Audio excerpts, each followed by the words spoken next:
Hi there, I'm Ben. I'm the Chief Executive Officer of Best Practice Medicine and one of its co-founders. But I want to talk to you a little bit about what I do when I'm not spending my time with our organization. Now, 80 hours a week is a lot to work, but somehow I'm able to find a little bit of extra time to spend with my growing 2-year-old Sally, who loves to play in her little kiddie pool in our backyard, my wife Christy, who's a nurse practitioner at a healthcare clinic here in town.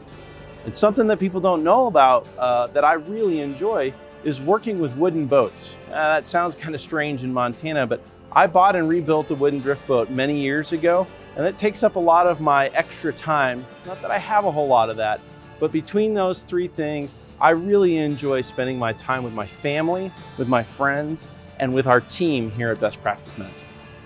Good providers make bad decisions every day, not because we want to, but because we fundamentally lack the access to the information and training that we deserve so we can take the best possible care of our patients. Best Practice Medicine is designed to bring the care that is practical, useful, and applicable to you using an evidence-based method so that it's not care by opinion or care by bias, it's care by evidence.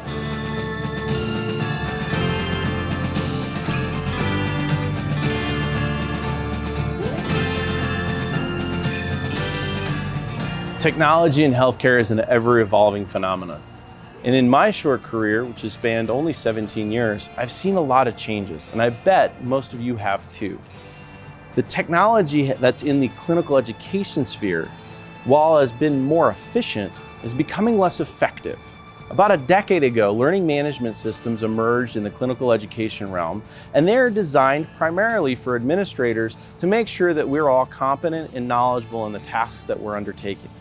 As learning management systems have evolved, the craft of live taught education, where experts in that particular field learn how to not only perform those tasks in a high-stress environment, but also articulate to learners how to do that, is being lost. That's one of the motivators behind why we started our organization in the first place. Almost every other high-risk field that you can think of, nuclear power, transportation, the military, aviation, they've embraced high-tech simulation decades and decades ago. It struck me as very strange that we provide training to emergency room physicians and critical care paramedics, for the most part using the same equipment, teaching pedagogy, and technology that we use to train 14-year-old lifeguards. By being able to test the physiologic stress load, we can train providers to work in very high stakes incidences that happen very infrequently and keep patients safe. Bottom line, we're here because we want to see good patient outcomes. Our initial focus was in the professional medical community, but we've expanded that focus rather dramatically. We've been approached by a variety of organizations to support them, whether it's in the possibility of high threat environments, in the corporate setting, or personal and individual emergencies in a daycare or in a hospital.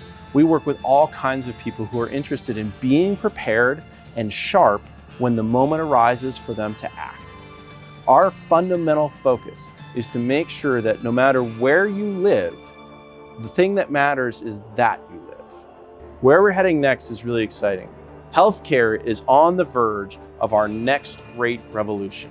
We've identified that team dynamics are key to better patient outcome. The next revolution in healthcare is going to be us engaging collectively as a healthcare community in real-life rehearsals that prepare us for high-risk, low-frequency events. The best model for doing that is using integrated, high-fidelity simulation that pulls together all the facets of care, whether it's in an urgent, emergent, or critical care setting, and allows us to practice before we see those patients. Best Practice Medicine was founded by 3 guys and a dog. In the previous videos, you've met Joe, our Director of Education, you've met Loren, our Chief Operating Officer, and now you've met me. Those are the 3 co-founders. We all work together in various capacities, and we understood that one of the challenges in high-quality patient care, especially in rural and frontier areas, was access to high-quality, meaningful education.